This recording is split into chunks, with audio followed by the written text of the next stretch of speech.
ಇವತ್ತು ಶತ್ರುತ್ವಗಳು ಎದುರೆದುರುಗಡೆ, ಇವತ್ತು ನಿಮ್ಮ ಅಂಗಡಿ ಎದುರುಗಡೆ ಅಂಗಡಿ, ನಿಮಗೆ ವ್ಯಾಪಾರ ಆಗ್ತಾ ಇದೆ ಅಂದರೆ ನಾಳೆ ನಿಮ್ಮ ವ್ಯಾಪಾರ ನಾಶ ಆಗಿ ಅವನಿಗೆ ವ್ಯಾಪಾರ ಆಗ್ತಾ ಇರಬೇಕು. ಆ ಥರದ ಒಂದು ದ್ವೇಷ ಭಾವಗಳು ಅವನಿಗೆ, ಆ ಥರ ರೀತಿಯಲ್ಲಿ ಮಾಂತ್ರಿಕವಾಗಿ ಮಾಡುವಂಥದ್ದು. ಒಂದು ಒಳ್ಳೆ ಕಡೆಯಿಂದ ಹೊರ ಬಂದಿದೆ, ನಿಮ್ಮ ಮಗಳು ಒಂದು ಒಳ್ಳೆ ಮನೆಗೆ ಹೋಗಿ ಸೇರ್ತಾ ಇದ್ದಾಳೆ ಅಂದರೆ ಸಾಕು, ಹೊಟ್ಟೆ ಕಿಚ್ಚು ಶುರುವಾಗ್ಬಿಡ್ತು. ನಮ್ಮ ಮಗಳಿಗೆ ಇನ್ನೂ ಮದುವೆನೇ ಆಗಿಲ್ಲ, ಆಗಲೇ ಅವ್ರ ಮಗಳಿಗೆ ಆಗಲೇ ಮದುವೆಗೆ ಬಂದು ಒಳ್ಳೆ ಮನೆ ತಂದವ್ರು ಬಂದುಬಿಟ್ಟಿದ್ದಾರೆ. ಸೊ ಹೆಂಗಾದ್ರೂ ಮಾಡಿ ಅದು ನಾಶ ಮಾಡಬೇಕು ಅನ್ನುವಂತಹ ಒಂದು ದ್ವೇಷ ಭಾವ. ಶತ್ರುಗಳ ವಿರುದ್ಧ ನೀವು ಜಯವನ್ನು ಸಾಧಿಸಬೇಕು. ನಿಮ್ಮ ಶತ್ರುಗಳ ಎದುರುಗಡೆ ನೀವು ಅದ್ಭುತವಾಗಿ ಬೆಳಿಬೇಕು, ಉನ್ನತ ಸ್ಥಾಯಿಗೆ ನೀವು ಹೋಗಬೇಕು. ನಿಮ್ಮನ್ನು ಆಡ್ಕೊಂಡು ನಗುತ್ತಾ ಇರುವಂಥ ಈ ಶತ್ರುಗಳಿಂದ ಅವರ ಎದುರುಗಡೆನೆ ನೀವು ಎತ್ತರಕ್ಕೆ ಬೆಳೆದು ನಿಲ್ಲಬೇಕು. ನೀವು ಮಾಟ ಮಂತ್ರ ಶಾಶ್ವತವಾಗಿ ತೊಡೆದು ಹಾಕ್ಬಿಡ್ಬೋದು, ನಿಮ್ಮ ಹತ್ರನೂ ಸುಳಿಯೋದಿಲ್ಲ, ಅಂತಹ ಒಂದು ಕಾರ್ಯತಂತ್ರ ಆಗಿರುತ್ತೆ. ನಮಸ್ತೆ ವೀಕ್ಷಕರೇ, ನಾನು ನಿಮ್ಮ ಮೈಸೂರಿನ ಶ್ರೀನಿವಾಸನ್. ವೀಕ್ಷಕರೇ, ಇವತ್ತಿನ ದಿನ ಸಾಮಾನ್ಯವಾಗಿ ನಿಮ್ಮ ಜೀವನದಲ್ಲಿ ನಿಮ್ಮ ಆಪ್ತರೆ ಅಥವಾ ನಿಮ್ಮ ಒಂದು ಸ್ನೇಹಿತರೆ ಅಥವಾ ನಿಮ್ಮ ಪತಿ ಪತ್ನಿ ದಾಯಾದಿ ಸಂಬಂಧಿಕರು ಯಾರೇ ಆಗಿರ್ಬೋದು, ಒಂದಲ್ಲ ವಿಧದಲ್ಲಿ ನಿಮಗೆ ಶತ್ರುಗಳಾಗಿರ್ತಾರೆ. ಸೊ ಅವ್ರುಗಳು ನಿಮಗೆ ನಾನಾ ವಿಧದಲ್ಲಿ ತೊಂದರೆಗಳನ್ನು ಕೊಡ್ತಾ ಇರ್ತಾರೆ. ಸಾಮಾನ್ಯವಾಗಿ ನಿಮ್ಮ ಜೀವನದ ವ್ಯವಸ್ಥೆಯನ್ನು ನಾಶ ಮಾಡಬೇಕನ್ನುವುದೇ ಅವರ ಮೂಲ ಉದ್ದೇಶ ಆಗಿರ್ತದೆ. ಈ ಉದ್ದೇಶಗಳನ್ನು ಇಟ್ಟುಕೊಂಡು ವ್ಯರ್ಥ ನಿಮಗೆ ತೊಂದರೆಗಳನ್ನು ಕೊಡುವಂಥದ್ದು ನಡೀತಾನೆ ಇರ್ತದೆ. ಮತ್ತು ನಿಮಗೆ ಒಂದು ನಿಮ್ಮ ಶತ್ರುಗಳ ಜಂಗಾಬಲವನ್ನು ಅಥವಾ ಅವರ ಒಂದು ಮಸ್ತಿ ಅಥವಾ ಅಹಂಕಾರವನ್ನು ಇಳಿಸ್ಬೇಕು ಅನ್ನುವಂಥದ್ದು ನಿಮ್ಮಲ್ಲೂ ಕೂಡ ಸಹಜವಾಗಿ ಇದ್ದೇ ಇರ್ತದೆ. ಏನು ಮಾಡೋಕ್ಕಾಗ್ತಾ ಇಲ್ವಲ್ಲ ಅವನಿಗೆ, ಅವ್ನು ನನಗೆ ಇಷ್ಟೊಂದು ತೊಂದರೆ ಕೊಡ್ತಾ ಇದ್ದಾನೆ, ಅವ್ನಿಗೇನಾದರೂ ಮಾಡಬೇಕು, ಅವನಿಂದ ನಾನು ರಕ್ಷಣೆ ತಗೋಬೇಕು, ಈ ಥರದ್ದೆಲ್ಲ ಇರ್ತದೆ. ಸೊ ನೋಡಿ, ನಾನು ನಿಮ್ಮ ಈ ಒಂದು ಸಮಸ್ಯೆಗೆ ಬಹಳ ಅದ್ಭುತವಾದಂತಹ ಸುಲಭ ಸರಳವಾದಂತಹ ಒಂದು ಪರಿಹಾರ ತಂತ್ರವನ್ನು ತಂದಿದ್ದೇನೆ. ಹಾಗಾಗಿ ಈ ಒಂದು ವಿಡಿಯೋವನ್ನು ಸ್ಕಿಪ್ ಮಾಡದೆ ಸಂಪೂರ್ಣವಾಗಿ ನೋಡಿ ಅಂತ ಹೇಳಕ್ಕೆ ಇಷ್ಟಪಡ್ತೇನೆ. ಇವತ್ತು ಶತ್ರುಗಳು ಒಂದೇ ಅಲ್ಲ, ಈ ಒಂದು ತಂತ್ರದಿಂದ ನೀವು ಮಾಟ ಮಂತ್ರ ಶಾಶ್ವತವಾಗಿ ತೊಡೆದು ಹಾಕ್ಬಿಡ್ಬೋದು, ನಿಮ್ಮ ಹತ್ರನೂ ಸುಳಿಯೋದಿಲ್ಲ, ಅಂತಹ ಒಂದು ಕಾರ್ಯತಂತ್ರ ಆಗಿರ್ತದೆ. ನೋಡಿ, ಇವತ್ತು ನಿಮ್ಮ ಶತ್ರುಗಳು ನಾಶವಾಗಬೇಕು, ಶತ್ರುಗಳ ಉಪಟಳಗಳಿಂದ ನಿಮ್ಮ ಮನೆಯನ್ನು ನೀವು ರಕ್ಷಣೆ ಮಾಡ್ಕೋಬೇಕು, ಶತ್ರುಗಳ ಕೆಟ್ಟ ದೃಷ್ಟಿ ಅಥವಾ ಶತ್ರುಗಳು ಮಾಡುವಂಥ ಕುತಂತ್ರಕ್ಕೆ ನೀವು ಬಲಿಯಾಗಬಾರ್ದು, ಶತ್ರುಗಳಿಂದ ಆಗ್ತಾ ಇರುವಂತಹ ಕುತಂತ್ರದಿಂದ ಸೋಲನ್ನು ಅನುಭವಿಸಬಾರ್ದು, ನೀವು ಶತ್ರುಗಳ ವಿರುದ್ಧ ನೀವು ಜಯವನ್ನು ಸಾಧಿಸಬೇಕು, ನಿಮ್ಮ ಶತ್ರುಗಳ ಎದುರುಗಡೆ ನೀವು ಅದ್ಭುತವಾಗಿ ಬೆಳಿಬೇಕು, ಉನ್ನತ ಸ್ಥಾಯಿಗೆ ನೀವು ಹೋಗಬೇಕು. ನಿಮ್ಮನ್ನು ಆಡ್ಕೊಂಡು ನಗುತ್ತಾ ಇರುವಂಥ ಈ ಶತ್ರುಗಳಿಂದ ಅವರ ಎದುರುಗಡೆನೆ ನೀವು ಎತ್ತರಕ್ಕೆ ಬೆಳೆದು ನಿಲ್ಲಬೇಕು. ಸೊ ಈ ಒಂದು ವ್ಯವಸ್ಥೆಯಲ್ಲಿ ನೀವು ಹೋಗಬೇಕು ಅಂದರೆ, ಈ ಶತ್ರುಗಳ ಕುತಂತ್ರಗಳಿಂದ ಬಚಾವಾಗಬೇಕು ಅಂದರೆ ಈ ಒಂದು ತಂತ್ರವನ್ನು ನೀವು ಮಾಡಲೇಬೇಕು. ನೋಡಿ, ಬಹಳ ಅದ್ಭುತವಾದಂತಹ ತಂತ್ರ ಸ್ವರೂಪ ವೀಕ್ಷಕರೇ ಇದು. ನೋಡಿ, ಸಾಮಾನ್ಯವಾಗಿ ಇವತ್ತಿನ ದಿನ ಈ ಶತ್ರುಗಳು ನಿಮ್ಮನ್ನು, ನಿಮ್ಮ ಕುಟುಂಬ ವ್ಯವಸ್ಥೆಯನ್ನು, ನಿಮ್ಮ ಮನೆಯನ್ನು ನಾಶ ಮಾಡಬೇಕು, ದರಿದ್ರವನ್ನು ಹಿಡಿಸಬೇಕು, ಯಾವುದೂ ನಿಮ್ಮ ಮನೆಯಲ್ಲಿ ಬರ್ಕತ್ತಾಗಬಾರ್ದು ಅನ್ನುವಂತಹ ನಿಟ್ಟಲ್ಲಿ ಪ್ರಭಾವಗಳನ್ನು ಮಾಡಿರ್ತಾರೆ. ಅಥವಾ ನಿಮಗೆ ಬೇಕಾಗಿರುವಂತಹ ಜನಗಳನ್ನು ಇಟ್ಕೊಂಡೇ ನಿಮಗೆ ಬೇಡದಂತಹ ಒಂದು ಕೆಲಸಗಳನ್ನು ಮಾಡಿರ್ತಾರೆ. ಜೊತೆಗೆ ನಿಮ್ಮ ಸಂಬಂಧಗಳಲ್ಲಿ, ನಿಮ್ಮ ಬಂಧು ಮಿತ್ರರಲ್ಲಿ ಎಲ್ಲ ಕಡೆಯಲ್ಲೂ ನಿಮ್ಮ ಬಗ್ಗೆ ನೆಗೆಟಿವ್ ಅಪಪ್ರಚಾರಗಳನ್ನು ಮಾಡಿರ್ತಾರೆ. ನಿಮ್ಮ ಒಂದು ಗೌರವಕ್ಕೆ ಧಕ್ಕೆಯನ್ನು ತಂದಿರ್ತಾರೆ, ನಿಮ್ಮ ಒಂದು ತೇಜೋವಧೆಯನ್ನು ಮಾಡಿರ್ತಾರೆ. ಸೊ ಏನಂದರೆ ಎಲ್ಲ ಕಡೆ ನಿಮ್ಮ ಬಗ್ಗೆ ನೆಗೆಟಿವಿಟಿ ಹರಡ್ತಾನೆ ಇರುತ್ತೆ. ಹಾಗೆ ನಿಮಗೆ ಒಂದು ರೀತಿ ಮಾನಸಿಕ ವೇದನೆ, ಏನು ಮಾಡಿದೆ ನಾನು ಯಾರಿಗೇನು ಕೆಟ್ಟದ್ದು ಮಾಡಿಲ್ಲ, ವ್ಯರ್ಥ ನನ್ನ ಹೆಸರು ಹಿಂಗೆ ಹಾಳು ಮಾಡ್ತಾ ಇದ್ದಾರಲ್ಲ. ಸೊ ಇವತ್ತು ನೋಡಿ, ಮನುಷ್ಯ ಒಂದು ಹೆಸರು ಗೌರವ ಸಂಪಾದನೆ ಮಾಡಿದ್ರೆ ಧನ ತಾನಾಗಿ ತಾನೇ ಬಂದು ಸೇರುವಂಥ ವ್ಯವಸ್ಥೆ ಇವತ್ತಿನ ದಿನ. ನೋಡಿ, ಅಂಥ ವ್ಯವಸ್ಥೆ ನಾಶ ಮಾಡುವಂಥದ್ದು. ಇದು ಒಂದೇ ಅಲ್ಲ, ಇವತ್ತು ಶತ್ರುತ್ವಗಳು ಎದುರೆದುರುಗಡೆ, ಇವತ್ತು ನಿಮ್ಮ ಅಂಗಡಿ ಎದುರುಗಡೆ ಅಂಗಡಿ, ನಿಮಗೆ ವ್ಯಾಪಾರ ಆಗ್ತಾ ಇದೆ ಅಂದರೆ ನಾಳೆ ನಿಮ್ಮ ವ್ಯಾಪಾರ ನಾಶ ಆಗಿ ಅವನಿಗೆ ವ್ಯಾಪಾರ ಆಗ್ತಾ ಇರಬೇಕು. ಆ ಥರದ ಒಂದು ದ್ವೇಷ ಭಾವಗಳು ಅವನಿಗೆ, ಆ ಥರ ರೀತಿಯಲ್ಲಿ ಮಾಂತ್ರಿಕವಾಗಿ ಮಾಡುವಂಥದ್ದು.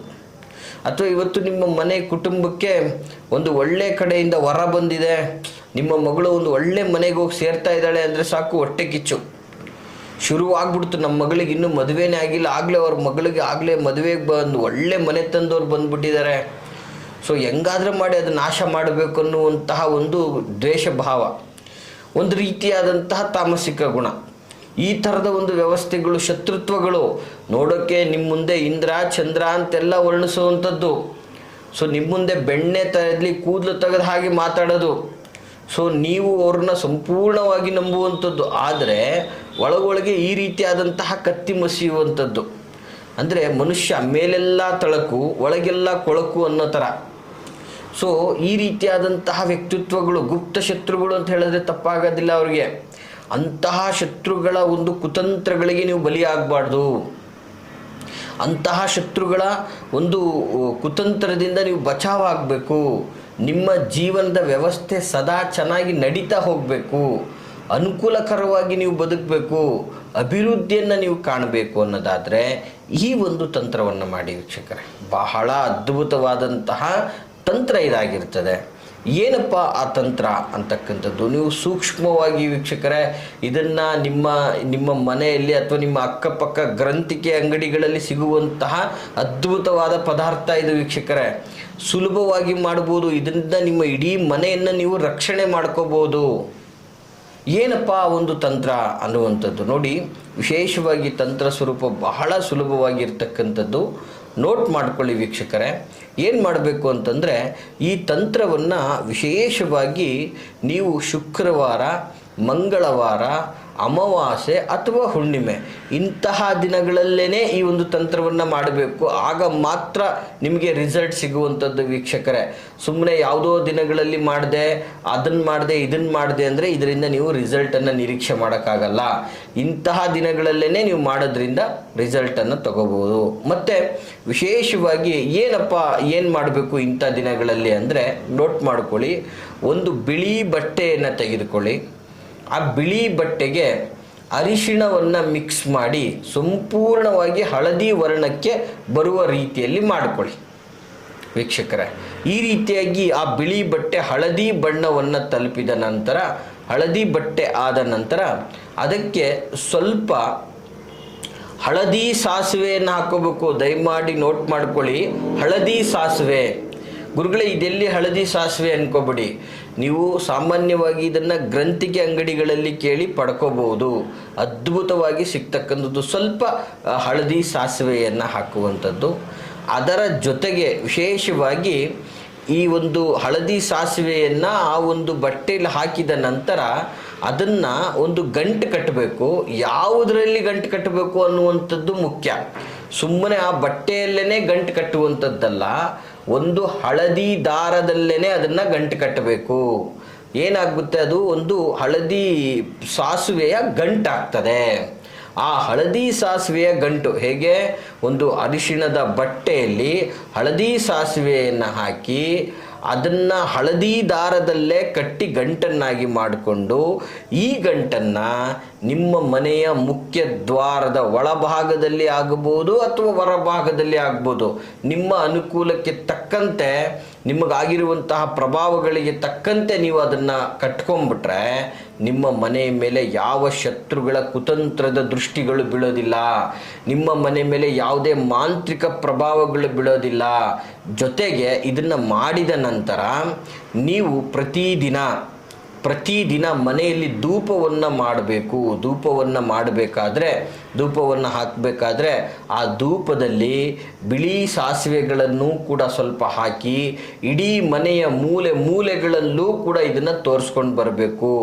ಎಕ್ಸ್ಪೆಷಲಿ ಮನೆಯ ಬಾಗಿಲ ಹಿಂಭಾಗ ಮತ್ತು ಕಿಟಕಿಗಳ ಹಿಂಭಾಗ, ಮೂಲೆ ಸಂಧಿ ಎಲ್ಲೂ ಬಿಡಬಾರ್ದು ವೀಕ್ಷಕರೇ.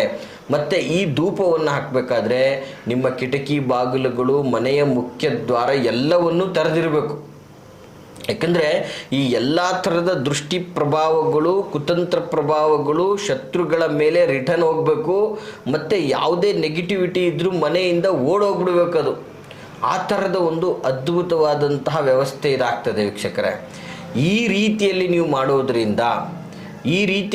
ಮಾಡೋದ್ರಿಂದ ನೀವು ಶತ್ರುಗಳ ಕುತಂತ್ರದ ದೃಷ್ಟಿಗಳಿಂದ ಪಾರಾಗ್ತೀರಾ, ಮತ್ತು ನಿಮ್ಮ ಮೇಲೆ ಯಾವುದೇ ಥರದ ಮಾಂತ್ರಿಕ ಪ್ರಭಾವಗಳು ಕೂಡ ಆವರಿಸ್ಕೊಳ್ಳೋದಿಲ್ಲ ಅಂತ ನಾನು ಹೇಳಲಿಕ್ಕೆ ಇಷ್ಟಪಡ್ತೀನಿ ವೀಕ್ಷಕರೇ.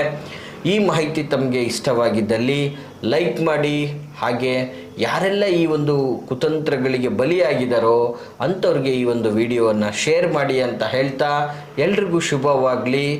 ನಮಸ್ಕಾರ ವೀಕ್ಷಕರೇ.